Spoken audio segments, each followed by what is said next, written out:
अस्सलाम वालेकुम, मेरा नाम है नासिर अब्बास और आप देख रहे हैं हमारा यूट्यूब चैनल VUBWN। आज की इस वीडियो में हम CS301 डेटा स्ट्रक्चर की असाइनमेंट नंबर 2 के सोल्यूशन के बारे में देखेंगे।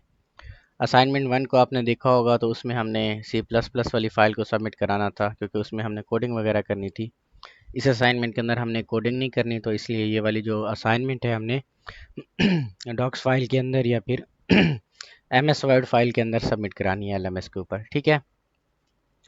प्रॉब्लम स्टेटमेंट यहाँ पे हमें गिवन है, वो कहते हैं Huffman encoding scheme is use to send data over the internet in the compress form. Huffman encoding scheme हमारे पास जो होती है, ये जब जंगें वगैरह होती थी तो उसमें एक जगह से दूसरी जगह डेटा ट्रांसफ़र किया जाता था सीक्रेटली। ठीक है। तो इसमें हमारे पास हाफमैन इनकोडिंग स्कीम भी यूज़ होती थी। ठीक है, और भी स्कीम्स थी लेकिन ये भी स्कीम भी यूज़ होती थी। ये नंबर ऑफ़ बिट्स को रिड्यूस करती है मैसेज को। ठीक है, ताकि वो शॉर्ट कोड के अंदर हम फ्रीक्वेंसी वगैरह या फिर अपना जो मैसेज हमने भेजना होता है वो भेज सकें। इन्होंने हमें एक मैसेज दिया हुआ है, आई एम पाकिस्तानी। अब हमारा टास्क क्या है? हमारा टास्क ये है कि कैलकुलेट करना है नंबर ऑफ़ बिट्स को required to represent the message without any coding scheme using standard 8 bit asynchronous each characters. ठीक है, जो हमारे पास एस की फॉर्मेट होती है 8 बिट की, उसमें हमने इसकी जो अपना कितनी बिट्स लगेंगी उस फॉर्मेट को यूज़ करते हुए ये मैसेज सेंड करने के लिए, तो वो हमने पहले कैलकुलेट करना है। फिर हमने फ्रीक्वेंसी टेबल बनानी है या फिर फ्रीक्वेंसी कैलकुलेट करनी है हर एक वर्ड की। फिर हमने कंस्ट्रक्ट करना है हाफमैन ट्री। ठीक है, जिसमें हमें ये रिक्वायरमेंट्स दी हुई हैं। वो कहता है if two or more characters nodes have the same frequency, select them according to the order given in the table from top to bottom. During Huffman tree construction, always select the two nodes with the lowest frequencies first. ठीक है, ये वैसे topic उन्होंने बता दिया हुआ है कि ट्री कैसे आपको क्रिएट करना है।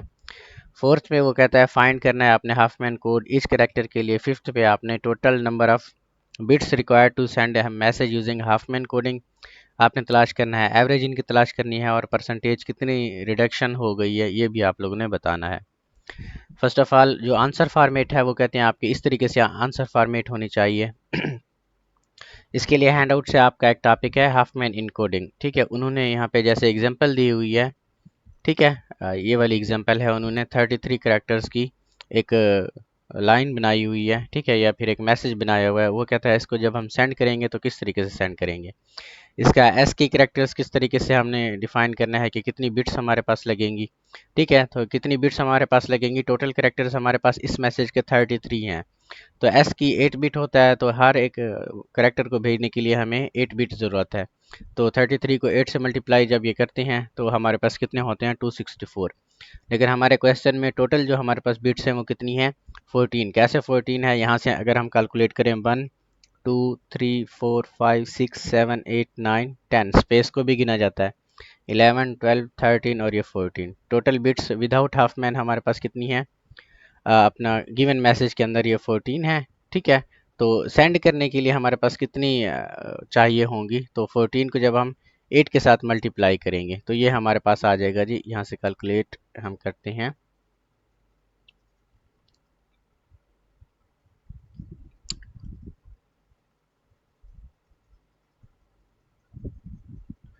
ठीक है, तो ये 112 बिट्स हमारे पास लगेगी। तो यहाँ पे आपने वैसे 112 लिखना था। ठीक है, 112। ठीक है, टोटल हमारे पास करेक्टर्स कितने थे? वो थे 14। 14 को जब हमने 8 के साथ मल्टीप्लाई किया तो हमारे पास 12 हो गए। इसको आप एक्सप्लेन भी कर सकते हैं कि टोटल करेक्टर्स आपके पास कितने हैं जी? 14।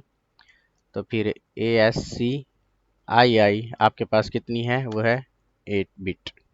ठीक है, तो हमारे पास बिट्स विदाउट हाफमैन कितनी हो जाएगी? इज इक्वल टू, हम 14 को मल्टीप्लाई करेंगे 8 के साथ तो ये आपके पास 112 हो जाएगा।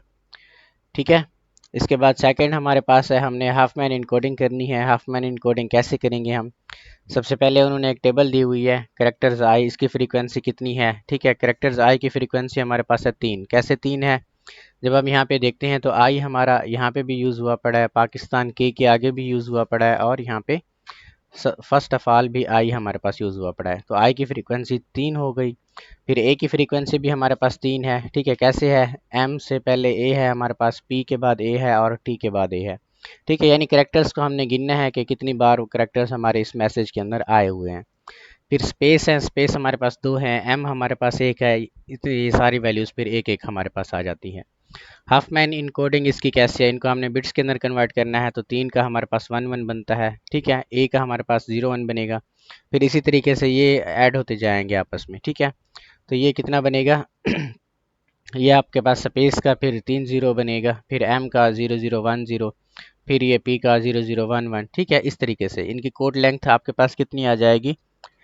फर्स्ट ऑफ ऑल जो आई है उसकी कोड लेंथ 2 होगी, ए की कोड लेंथ भी 2 होगी, फिर आपके पास है स्पेस, इसकी कोड लेंथ 3 होगी, और इन सारों की कोड लेंथ आपके पास 4 होगी। कैसे कोड लेंथ हमने यहाँ पे मालूम की हुई है, इस तरीके से गिन के। ठीक है, हाफ मैन बिट्स आपके पास कितनी होंगी, इसको आपने फ्रीक्वेंसी को मल्टीप्लाई करना है लेंथ के साथ। फ्रीक्वेंसी कितनी है 3, जब इसको आप लेंथ के साथ मल्टीप्लाई करेंगे तो 3 2 ज़ार 6 आपके पास आ जाएगा। इसी तरीके से ये आपके पास 6 आ जाएंगे, बाकी 1 मल्टीप्लाई करेंगे 4 के साथ तो 1 4 ज़ार 4 आ जाएगा। ठीक है, तो total number of bits required using half man coding आपके पास कितने होंगे, 42। ठीक है, ये आपके पास जब आप इनको अपना कैलकुलेट करेंगे, यानी ऐड करेंगे एक दूसरे के साथ, तो ये 42 होगा। अब डिफरेंस यहीं से भी है, अगर आप विदाउट हाफ मैन इनकोडिंग के भेजते तो 112 बिट्स लगती, अगर आप हाफ मैन इनकोडिंग के साथ इसको भेजेंगे तो 42 बिट्स आपको लगेंगी। ठीक है, कितना ज़्यादा डिफरेंस है। इसके बाद हमने हाफ मैन ट्री को बिल्ड करना था। हाफ मैन ट्री भी बिल्कुल वैसे ही बिल्ड करना होता है हमने, जैसे यहाँ पे हमारे पास बिल्ड किया हुआ है।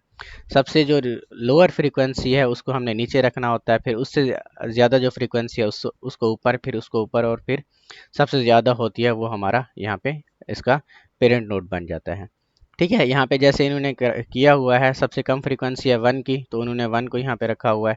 ठीक है, फिर इन दोनों का उन्होंने कम्बिनेशन बनाया हुआ है ऐड करके, तो 1 + 1 2 हो गया। फिर इसी तरह जी और एच, इनको कंबाइन करके ये 2 आपके पास फ्रीक्वेंसी बन जाएगी। यहाँ पे हमने भी एक ट्री बनाया हुआ है, आपने बिल्कुल ऐसे ही ट्री ड्रा करना है। सबसे पहले एम पी के एस टी और एन, ये 1 + 1 आपके पास 2 हो जाएगा। ठीक है, जो आपका लेफ्ट हैंड होता है उसको हम 0 फ्रीक्वेंसी देते हैं, जो राइट हैंड होता है उसको 1 फ्रीक्वेंसी देते हैं। ठीक है, तो m की फ्रीक्वेंसी आप इस तरह से फाइंड भी कर सकते हैं कि m आपके पास यहाँ पे आ गया है। ठीक है, तो m और p जब ये इनको ऐड करेंगे तो ये 2 बनेगा। इसी तरीके से k और s इनको ऐड करेंगे तो 2 बनेगा, t और n ऐड करेंगे तो 2 बनेगा। फिर ये 2 यहाँ पे हमारे पास एक स्पेस भी था, तो इस स्पेस को भी हमने ले लिया है। इस 2 और 2 को ऐड करेंगे तो 4 बनेगा, ये 2 और 2 ऐड करेंगे तो 4 बनेगा। ठीक है, इस तरीके से हमने फिर ऊपर ले जाना होता है, जिस तरह हमारा हैंडआउट्स के अंदर टॉपिक है। ये 4 और 4 फिर 8 बना, 3 और 3 6 बना, 8 और 6 फिर हमारे पास 14 बना। ठीक है, इस तरीके से, और ऊपर क्योंकि हमारे टोटल कैरेक्टर्स कितने थे 14, तो इस तरीके से हमारी जो वैल्यूज़ आ गई हैं वो आ गई हैं 14 वाली। अब देखें यहाँ पे कुछ लोगों को मसला होगा कि किस तरीके से हमने वैल्यूज़ वगैरह को डिफ़ाइन किया हुआ है। ठीक है, ये आप लोगों ने टॉपिक वगैरह को समझ लेना है। इसके बाद हमारे पास जो एवरेज बिट्स थी कैरेक्टर के लिए, एवरेज बिट्स कितनी हैं, वो 3 हैं। ठीक है, इसको कैसे फाइंड किया, इसका फार्मूला हमारे पास होता है total half man bits over total characters. Total half man bits हमारे पास कितनी है 42। ठीक है, और करेक्टर्स हमारे पास कितने हैं 14, तो 42 को 14 पे डिवाइड करेंगे तो वो 3 बनेगी। परसेंटेज रिडक्शन हमारी कितनी हुई है, original bits minus compressed bits. Original कितनी है हमारे पास 112, और कंप्रेस्ड यानी हाफ मैन वाली कितनी है वो है 42। इसको भी डिवाइड करना होता है हमने ओरिजिनल के साथ, ओरिजिनल हमारी कितनी है 112, और मल्टीप्लाई करना होता है 100 के साथ। ठीक है, तो ये रिडक्शन हमारे पास कितनी होती है, रिडक्शन 62.5%।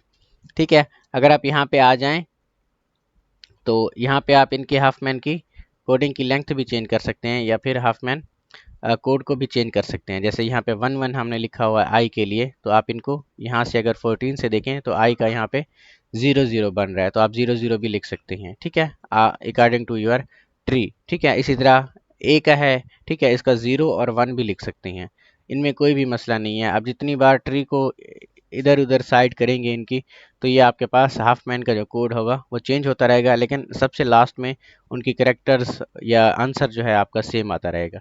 ठीक है, किसी और वीडियोस के अंदर देखेंगे हाफ मैन कोड चेंज होगा, तो इसमें भी कोई मसला नहीं है। ठीक है जी, तो ये आपका कंप्लीट सोल्यूशन था।